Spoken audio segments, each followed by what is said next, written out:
And very glad to have Dien Nguyen, who's the co-founder of Bloom Energy, and Ramkumar Krishnan, who's the former CTO of Fluidic Energy, Bright Night, and other things. They'll be introducing themselves here. So with that, I'll kickstart. Dien, why don't you please go ahead? Good evening. I'm honored to be here. My name is Dien. Vietnamese American. I came from Vietnam as a refugee. And 2002, I was in Tucson, Arizona, and co-founded Bloom Energy. At that time, it was called Ion America. And later, we changed it to Bloom Energy. It sounds better. Along with KR Sridhar, who's still the CEO today, and a few others. One of the founders, Jim McCarron, passed away, but the rest of them are still around.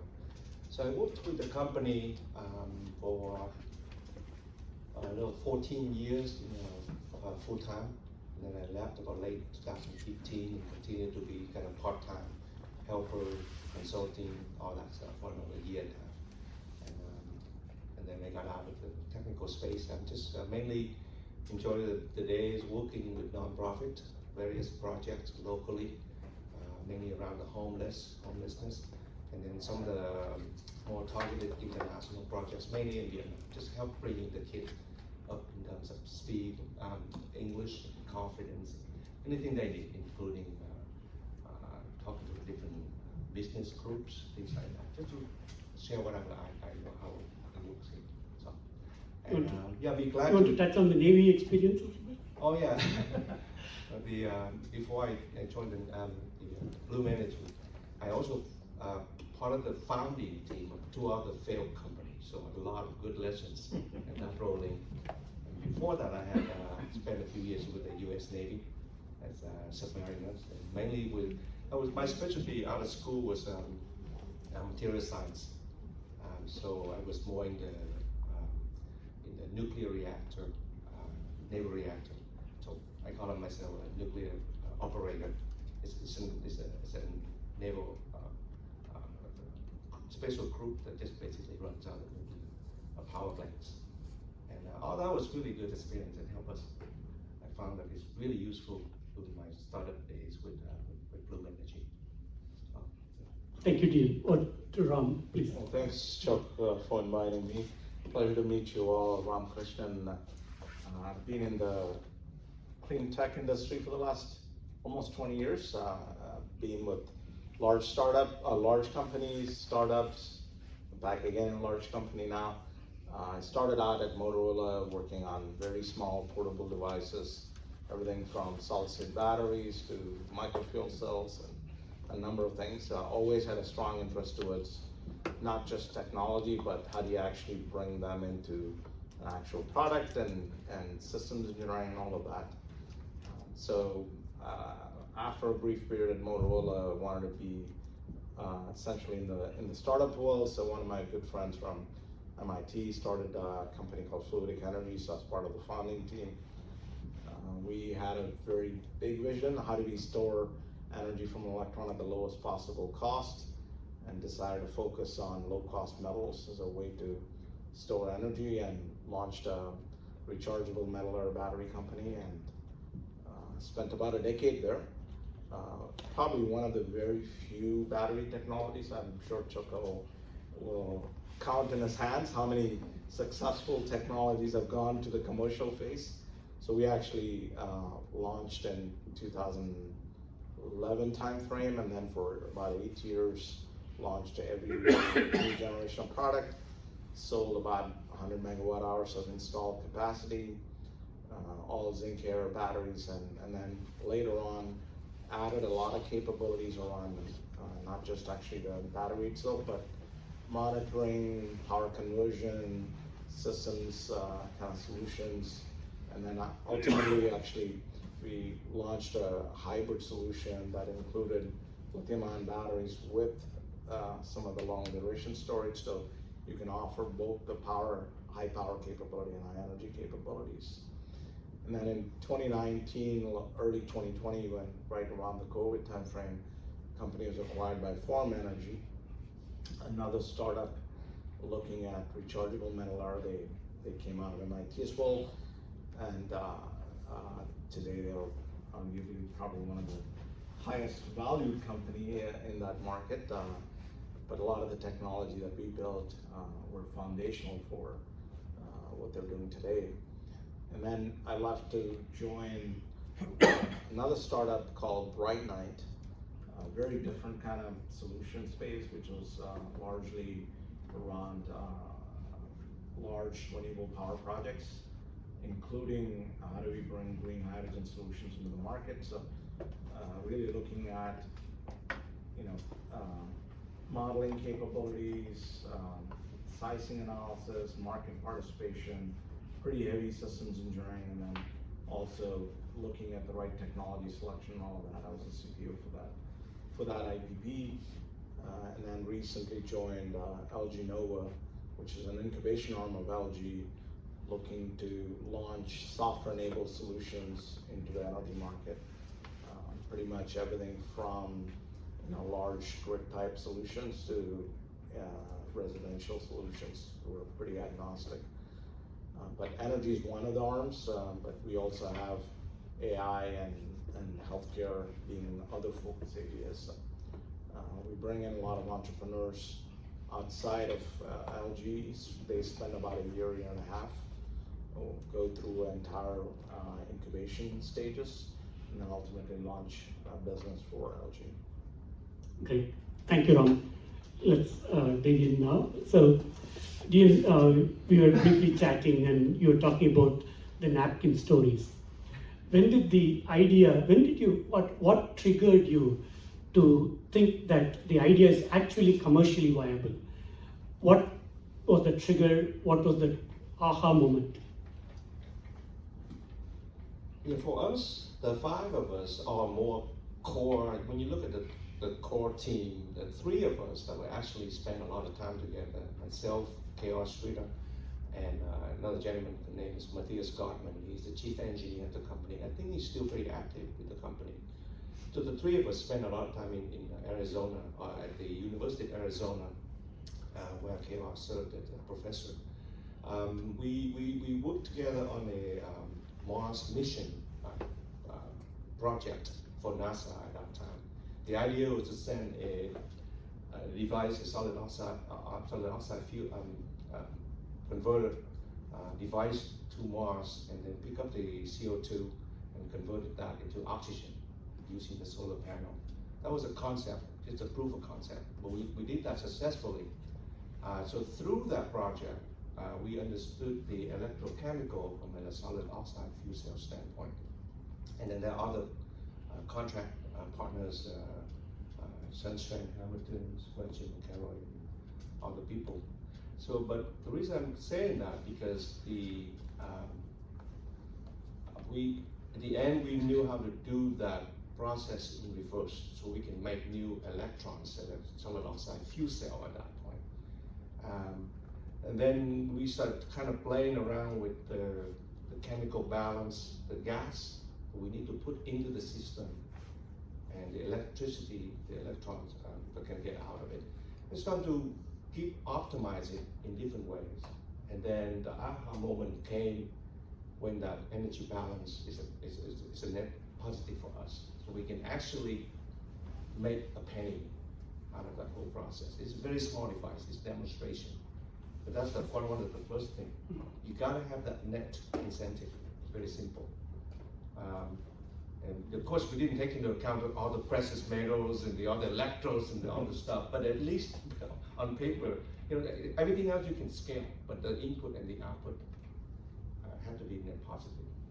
And then we just take it one step further and start to scale up, and instead of single cell, we do it 3 cells, a stack, a repeating unit. A stack has to have an end cap, and then multiple layers in between, at least one layer in between. So we did that, and then we still get the same net positive incentive coming out of it. And then we just keep stacking it up and start lighting up the bulbs, just repeating the process. Yeah. So, but that's one of the key things, because if that didn't come out, then no gain. So, is there a value to the customer? Is what? Yeah. And this, Ram, quick brief. Yeah. So I think most people who have worked on new technologies, it's the line between when you're ready to actually say aha moment is not actually one single thing or one day that you can define. But typically you'll know that these are some of the biggest challenges. And so if you looked at any metal air batteries, which are known to be very low cost, very safe, hearing aid batteries are all metal air batteries, zinc air batteries, but they were not rechargeable. And so we knew that there were three big challenges with them. One was, how do you make the zinc actually be able to charge and discharge? Second was, how do you make the positive electrode last for a very reasonably good time? And then lastly, how do you make tens of them operate similarly? And so those aha moments kind of came in multiple stages. I'd say that the first one was, we figured out how to make it rechargeable, but then, we kind of bootstrap and put something together for a demo, and then we continued to do R&D work, and ARPA-E came in between. They funded some work on advanced ionic liquid materials. Out of that came some new additives that completely changed how the battery cycled, and then that was a big aha moment. So it kind of came in different phases. Multiple aha moments. Right. So when you look at the first product that got shipped to the customer versus the first prototype, how different were they? So. Yeah, very, very different, completely different. Actually, when we started the company, we were pretty set on, we thought flow battery is the way to go, because you can decouple power and energy, and already metal air batteries has an advantage that power is defined by the positive electrode, and so you can have a lot of benefits. But then I was actually the first one that went to Indonesia. We found a customer that was really excited to have a solution that can displace lead acid batteries. Well, we designed this big system that's got a steel cabinet and put all kinds of forklifts to be able to bring it in. It turned out that none of the forklifts can go to the place where we actually had to launch. So 15 guys, including myself, picked up this 1,500-pound battery system and put it in place, and it was very obvious to me that flow battery would not work in these remote places. So I came back and told my team that we got to kill it. We got to actually go to a system design that's hand carryable battery that can go in any remote place if you are really focused on telecom. So completely product got swapped and turned into a stationary battery solution with no moving, at least no liquid pumps or anything like that. And that was actually the right thing for the company to actually really scale, because we wouldn't have really been successful if we stayed as a flow battery. Got it. Dien, I remember the first system that shipped to Tennessee, Chattanooga, versus the system that got shipped to Google in 2008. Right. So compare and contrast. I would say, I think I definitely echo what Ram was saying, but just want to emphasize that first customer or customers, because that kind of a dating period. They're not truly a real customer, because they'll just kick you out in a matter of days. So you got to find that accommodating, people share your vision, willing to put up with that kind of learning. And that's just as important. You do your best, but you still got to find people who can understand it. I remember the system in Chattanooga when we first started over there. We call it the 5 kilowatt on the life support. Yeah. It had a lot of different things that we didn't know, how to simplify or integrate yet. But because of that customer, at the end of the day, they just need to measure the electrons coming out of the system. Doesn't matter how big it is, and that's what you have to sell. As long as I provide you what we promised, how I do it is our business, allowing us to do that. And then the second thing is the data. Because we knew the system would never make any money, it would just keep losing, but the data. So you need to manage your data flow, your data harness, because that's where you can cycle your learning quick. And simple things, like you said. And I think the first big system, I remember, this is much later, and they were doing all the design and everything. It turned out it's 1 inch or 2 inches wider than you can put on a flatbed truck going down the highway. I mean, it's just a simple thing, but you can just overlook something like that. And I remember it was a deadline, and everything kind of pulled back and redesigned just to squeeze the 2 inches in. If somebody thought about that early, that would have been a lot easier. It was almost killed that shipment. But that wasn't in my area. I was more in the material, but that was we learned from other groups. And the Google system was a great customer, very accommodating. Sat next to the freeway, and the intake fan sucked all that dust from the freeway, killed the system. The whole air intake system would just die in a matter of very fast. But again, that kind of accommodating customer that allow you to oops, and then go fix it quickly. Okay, yeah, I think it touched on one of the things I was going to ask on the friendly customers need, especially in the product, hardware product. You really need that early feedback who are from friendly customers. So, Ram, every company startup goes through a pivot either in the product or in the market. You touched on the product side, from flow battery to metal air, through your earlier comments. How about the market side? Did that pivot happen? Can you comment on it? Yeah, I think, our focus is always, and when we started the company, was how do we really provide long duration storage? And this was in 2007 timeframe where I don't even recall actually there was a word called long duration storage. Most people were just using diesel generators or big gas engines, and they didn't really think batteries to be that long an option.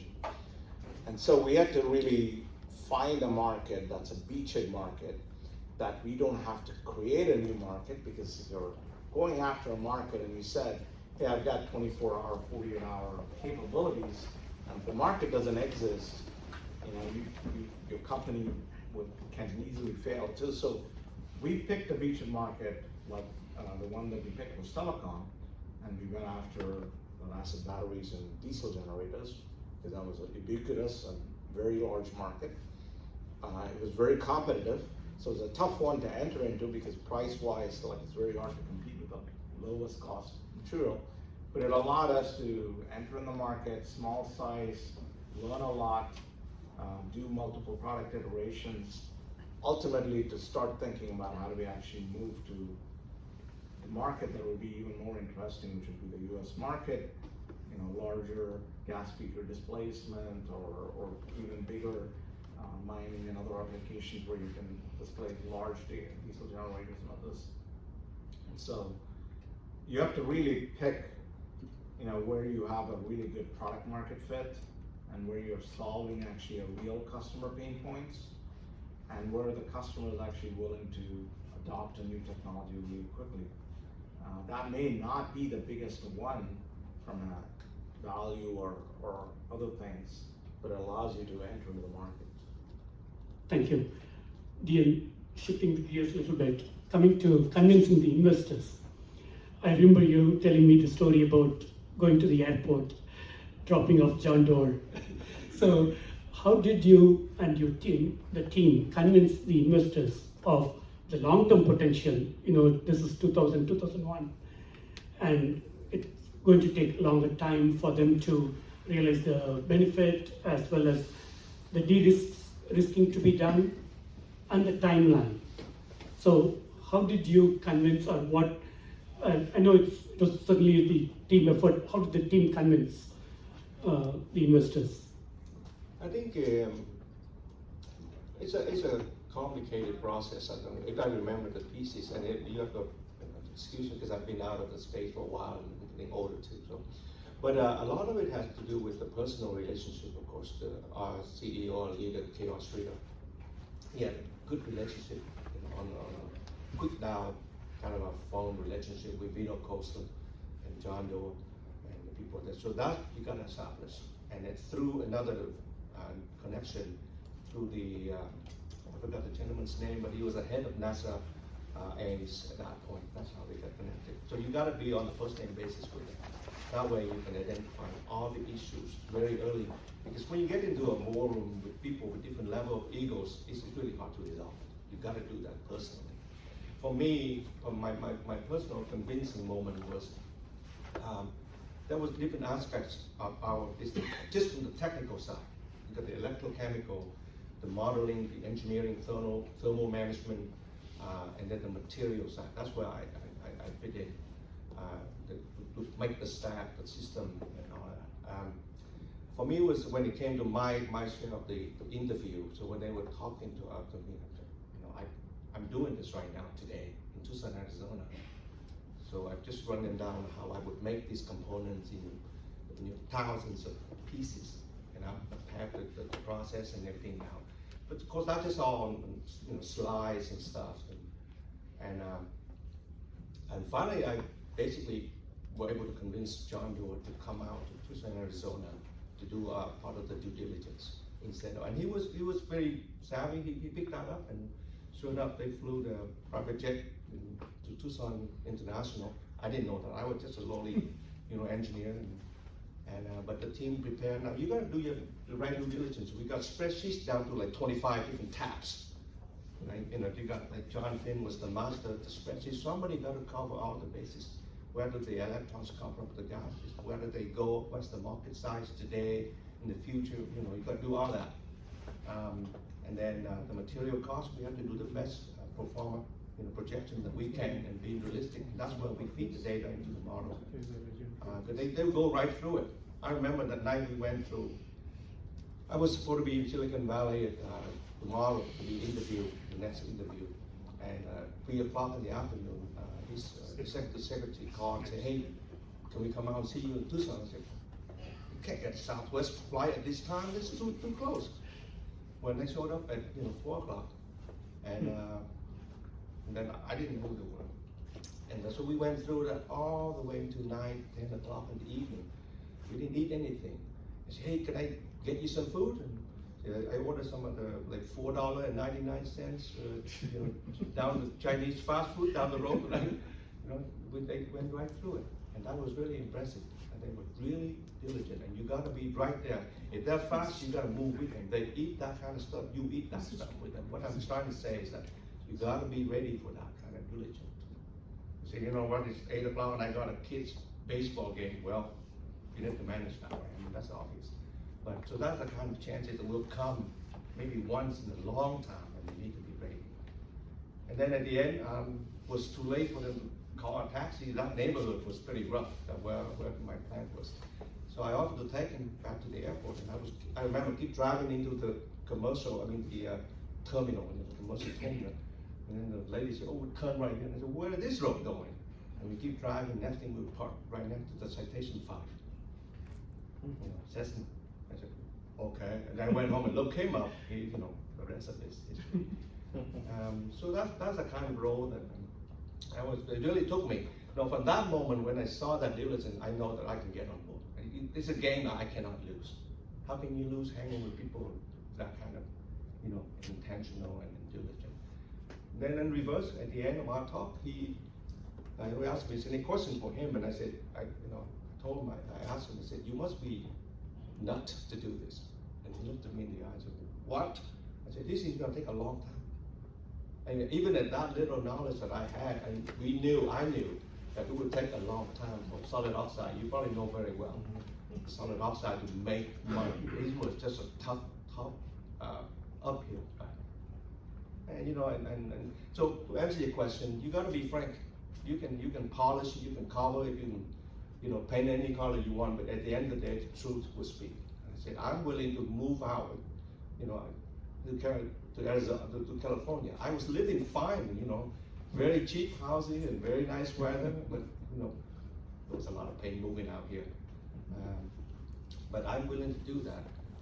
But he had to be a worthy leader. The team behind it got to be a worthy leader for me to follow, to sacrifice. But I have to do that. I have to accept that sacrifice as well too. So I just told you guys I moved 14 at Bloom. I forgot to mention that. I should have said 20, 25 or 28 years. not 14, because you work twice as hard. You know that, right? You know what you signed up for, right? Actually, you do age twice as hard. That's the wait about 25 years. I remember two metrics that can put that in perspective. One year I got a congratulation letter from Marriott. And that year I stayed 200 nights in their hotel. 200 out of 365. I said, whoa, this is not a good metric. I mean, just a lot of home, nice away from home. But that's what we did. And I had fun. I had a lot of fun. Second is that when United Airlines sent me a congratulations. Actually, the pilot came back from the cockpit, and he said, congratulations, what did I do? He said, I just crossed 1 million miles in 4 years, all in economies. Proudly say that. I don't do that today, but I'm proud to say 4 years, 1 million miles on United alone, not to count Cathay. What I'm trying to say is, it takes hard work. You gotta have fun, and I wouldn't trade it for anything else. Anyway, maybe I go sidetracked, but I just get it. No, it's very, very interesting to hear. I think, Anything else to add? I would just say that yeah. when you're picking investors, you really have to pick based on what's your time horizon for the product and the investors to actually get back the money. Every investor, ultimately they want to get back the money and more. And so if you don't go to patient capital and you've got a technology that'll take 7-8 years, you're going to disappoint them. And so that's really critical on what stage, which investors do you bring in? Do you bring in growth fund? Do you bring in early stage kind of patient capital kind of fund like Coastal Ventures, others? That is something very, very critical. And early on we brought companies that investors that really didn't bother about what their return is and all that for many, many years. And so that was actually very helpful. We brought in non-dilutive funding through RPE and others as well. So that's really the critical in terms of investor, I'd say. And one thing we had seen through our startups is the difference between operational VC and the financial VC. Yeah. So when I mean by operational VC is someone who had done the startups, who had made it big and then became a VC. So they're able to relate to the longer term timeline. Exactly. Actually, one of our founders was a VC and he took on the role of CEO as well for almost all of the time at the company. And that is critical because, I think they are patient, they want to make this work, they don't have other distraction, they're fully committed to this. Sometimes you may need something like that as well. Dien, remember our China trips? So when you're starting a company in a hardware space, you're not starting just a company, you're developing a complete ecosystem. It's not like semiconductor company, right? In SOFC, Bloom was the only company, right? If it needed interconnect, if it needed electrolyte, it needed to develop and convince companies to invest and make parts, all that. So how much is that aspect going critical for a hardware startup, especially when it's brand new, right? Brand new technology. And what are the lessons learned, or what would you say in terms of, I remember you transferring the process to the supplier as well, so please. Yeah, I'm very proud of that process, but here's a few highlights that I hope I can share. Number one, like I mentioned, I'm an immigrant, so technical terminologies are good. Sales, not my work. But through that process, I think I coined the term. I call it reversed sale. You have to be good at sale, because when you involve in a company like Bloom Energy, that you basically has a need for a whole other supply chain that did not exist. You didn't realize that. We didn't realize that. We thought we were like so good when we invented that new way of making electron. That's the easy part. That was the easy part. And when we took it to to the production. And then all of a sudden we found out that stuff that we need, that we use in the lab, that you can buy from Azar, Alpha Azar, that kind of thing, that's no good. You can buy anything from Azar, you know, single atoms, or I don't know, maybe plutonium. But when you need 2 tons and 3 tons and million tons of it, where does that come from? We didn't know that. I mean, kind of crazy, but we didn't know that. So what I'm saying is, then you're gonna go out there and you're gonna find those possible producers, vendors, supply chain, and then you're gonna convince them of why your vision should be their vision. Because if you cannot convince them, they won't be involved. There's too much risk for them. Why should they be involved? They need to invest money in the production lines. Exactly. And even when we try to incentivize them with money, with process know-how, with all that stuff, they still don't want to do it. And you see that when you come to that stage.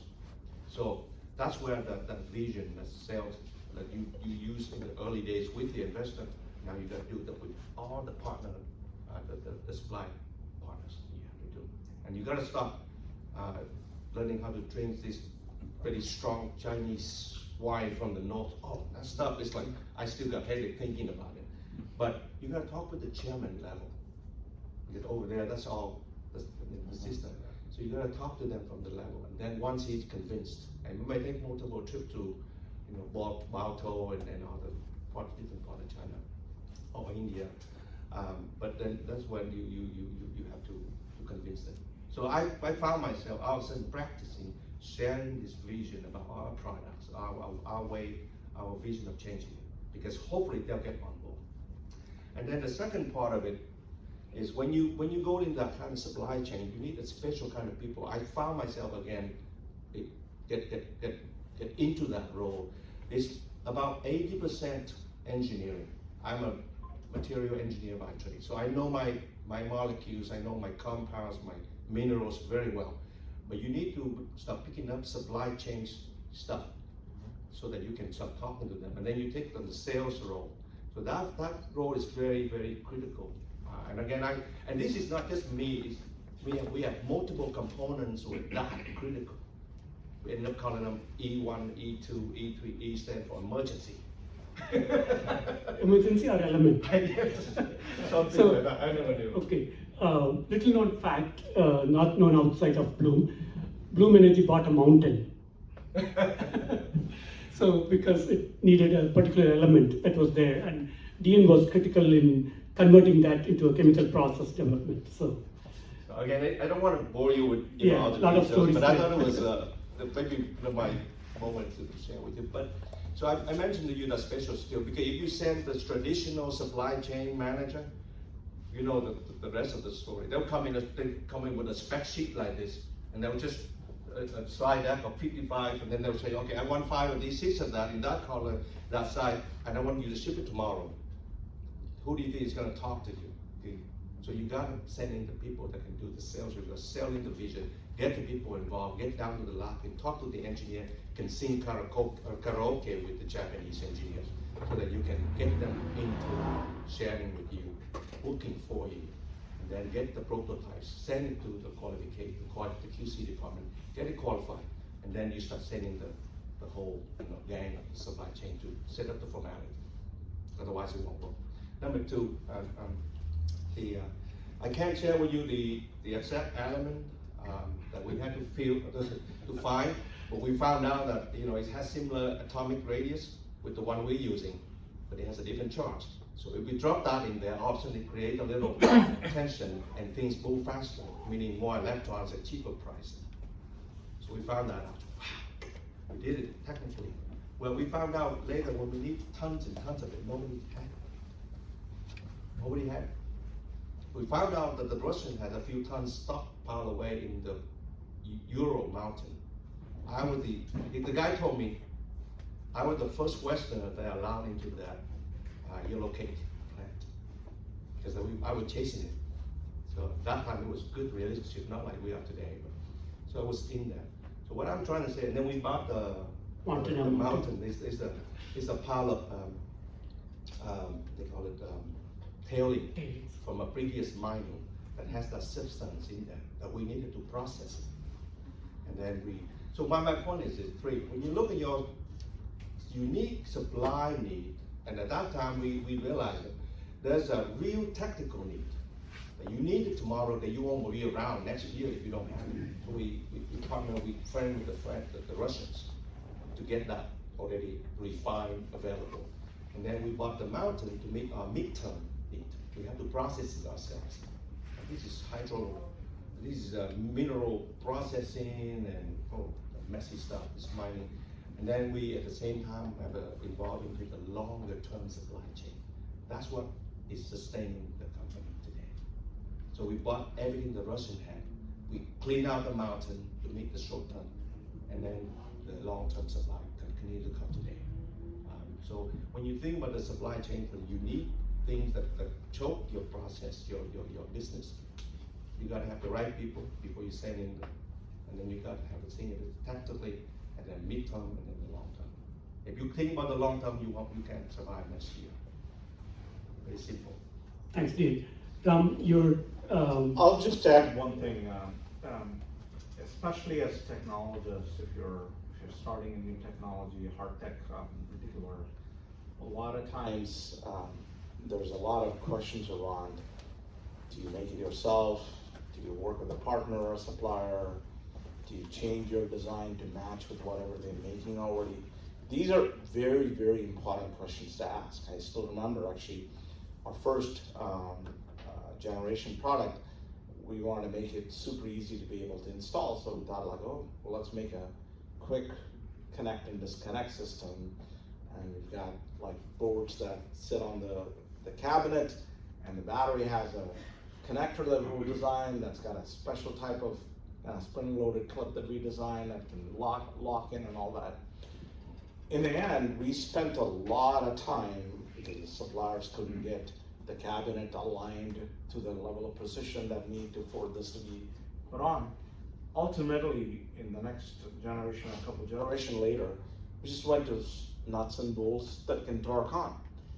Very simple design. So sometimes you have to be very careful about where are you over engineering, where are you thinking that you have to make it yourself. On the other hand, we had developed an ionic liquid that solved essentially the rechargeability problem.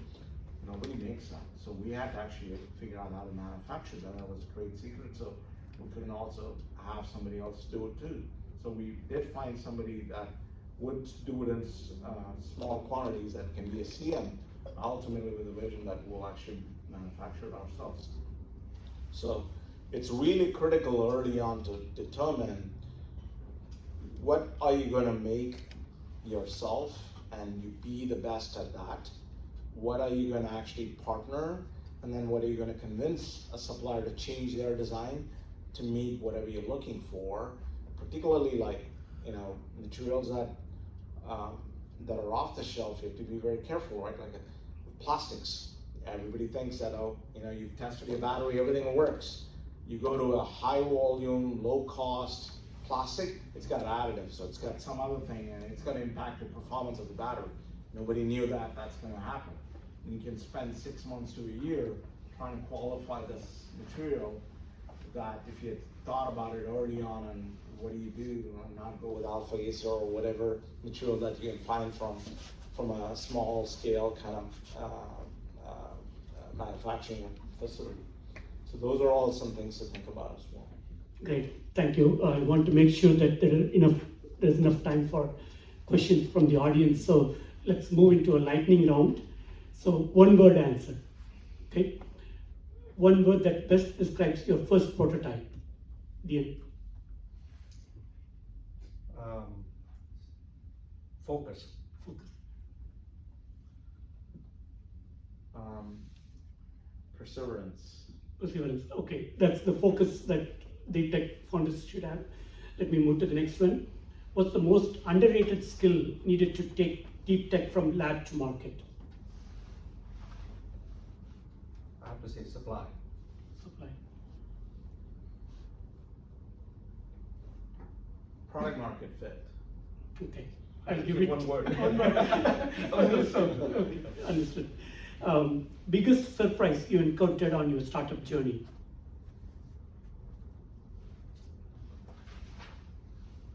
Trust. You have to trust your partners. You have to trust that you're gonna do your job. Because if I put my head into your business, I lose the time that I need.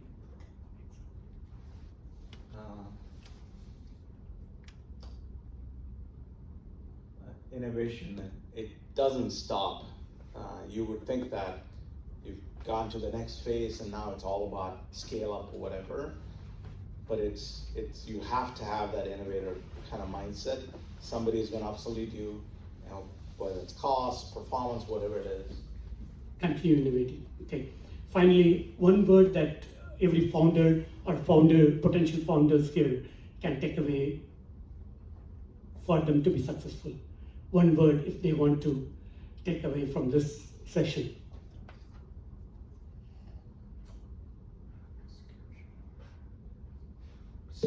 Selfishly, I would say joy. Like if I think of myself only, you have to have joy. At the end of the day, the money will be there if you do it right.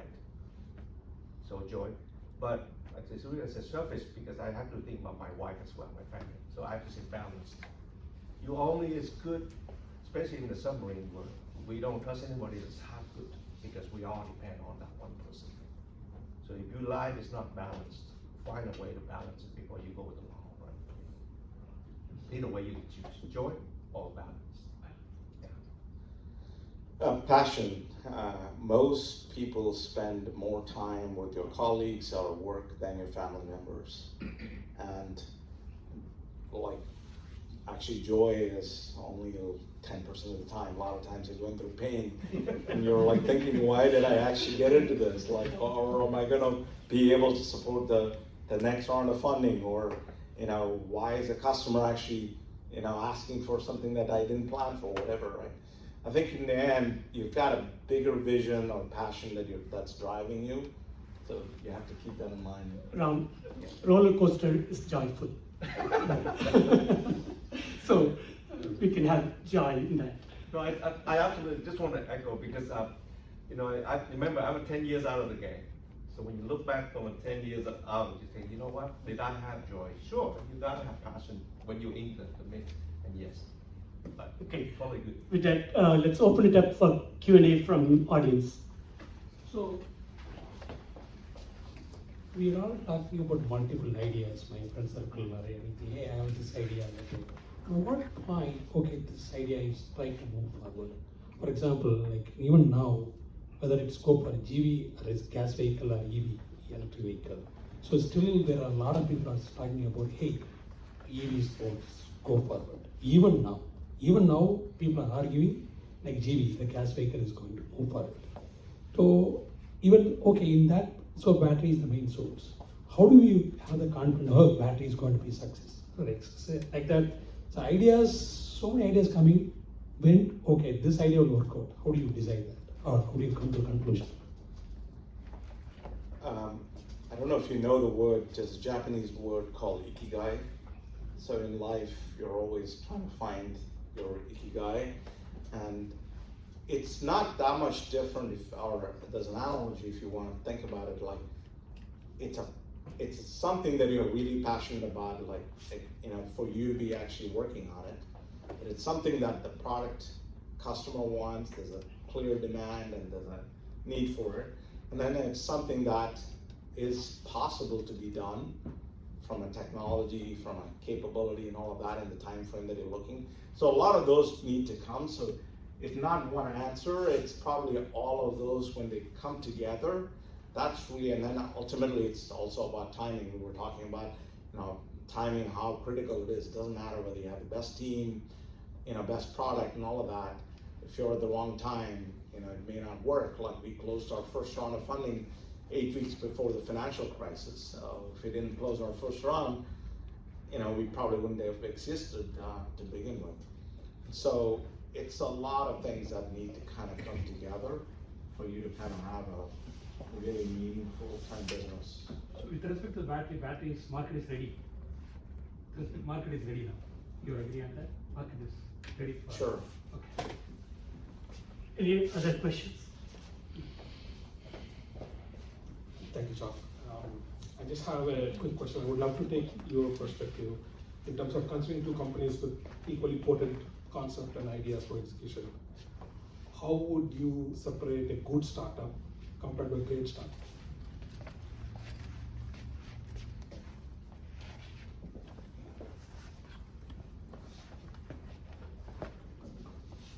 So in startups, there are probably many things. First of all, in startups, you fail your way to success. And so a lot of times, maybe the startup at some point in time might have been a good startup and then became a great startup. Maybe a great startup then became a really bad startup later. Anything can change. A team is obviously very critical. But apart from that, it's really, you know, the more and more I've come into the world of actually seeing what the customer want, all that product market fit, and the companies that really understand well, really essentially become a great company. If you look at, you know, Airbnb or Zoom or any of those, right? I think that's when Zoom was there, it had a product competitor in every area, right? Like you had video conferencing, all of the capabilities they had, like you could say that somebody else offered it. But really they provided something that was truly, you know, liked by the customers that wanted to use it, right? They felt that everything else was inferior. And so that's really, product market fit is so critical, and that can make a company, even with an average technology, a great company. I think, Ravi, Yeah. Sudhir. A quick question. You accomplished and on this slide, I built 2-3 companies around that. Do you believe in luck? To what percentage luck plays in your success? Or how do you take failures when things happen? Sorry, it's a non-scientific question, but No, it is a good question. I personally don't believe in luck. Good timing and in our case, when we got funding, it was just, they call it the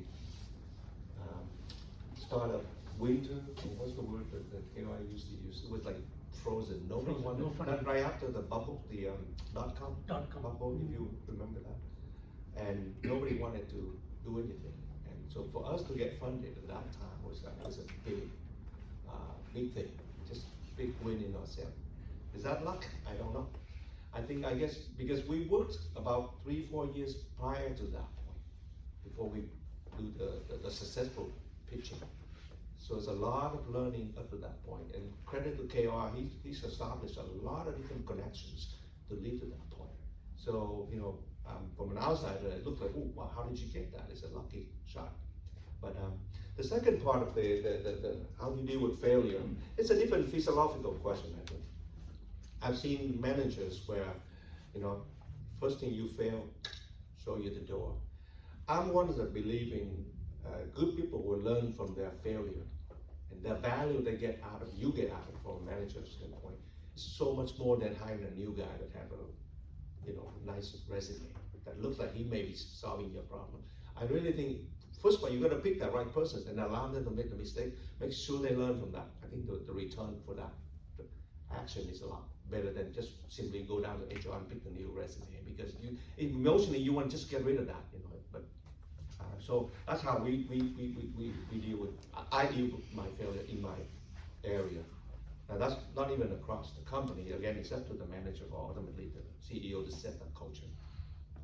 So if you get to be the CEO, you get to set that, at least nurture that culture. What do you like to do? To me, that's in Vietnamese. There's a proverb: is that failure is the mother of success.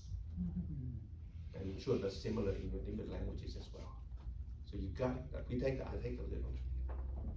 Sudhir. All right, excellent insights there. Do you have a personal framework or a thought process to figure what risks are worth taking? How do you decide this is a risk worth taking?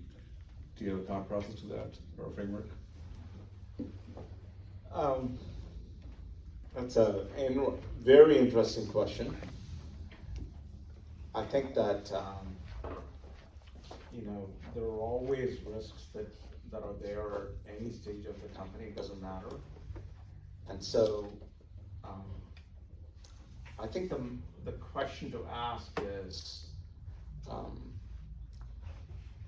is it actually something that will allow you, if you had even a few percent chance, to kind of get to the next stage, or is it going to completely, destroy you because like you do something that is so, remotely possible and maybe put, years of work into kind of risk?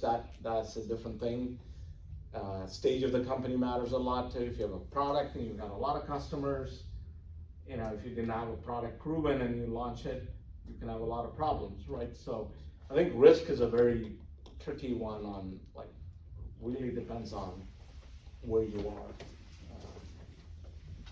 Just want to add one comment on the risk side. The entrepreneurs are not risk takers, they're risk mitigators. Yeah.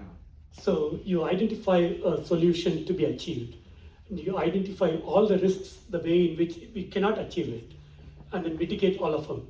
So we practice this in Bloom, and we are practicing it in all our startups, where we encourage all of our team members to file whatever they see as a risk. This is a NASA methodology. So from NASA it came to Bloom, and then we had been using this to the point that Bloom went to Cypress Semiconductor, taught them the risk mitigation. So that's the way I see the risk. I just wanted to add that. I think that's very, very insightful. You formalize that process. First of all, you take that fear away, because when people throw away words like risk and risky, it deters a lot of, thinking, action. So you need to formalize it. The way we formalize it, there's a spreadsheet and we lay it down and mitigate it. Yeah. I'll give you a good example. Actually, the first demo that we went to Southeast Asia to do, we knew I was working all the way until 2 a.m., 3 a.m. with my engineering team, and there was some issue in the electronics that under certain scenarios, the MOSFETs or the chips would smoke and fail. We couldn't tell when it was going to fail. So it's exactly the same thought process in that, like, we cannot say that that's risky and so we're not going to launch it because then we don't have a customer. So we took enough spare parts, and just before the demo and the customer was going to come, we had a smoke. We took it out and put a new one, ran the demo, ran it, and then ultimately we figured out what was the problem and fixed it in the product. So you have to take calculated risk, but it's also risk mitigation, right? Like how do you actually think about risk planning and what do you do? Mitra. All right, thank you. Great session, so thank you. Question is, how do you find patient capital efficiently? Like, you have to date so many VCs and it takes a lot of time, a lot of pitching. So how do you do this very efficiently? I think Ram mentioned it earlier, and I definitely, again, I'm not from the VC world, so I can only speak from my experience, but we did go through the selection process. We did turn down, actually, can you believe it? We did. We needed the money badly at that time, but we did turn down a couple because of the matching. Because you gotta basically interview them as well. You gotta look at their cases also. Like I told you, I mentioned, I asked John Doe a point straight. You know this is gonna take 7 years.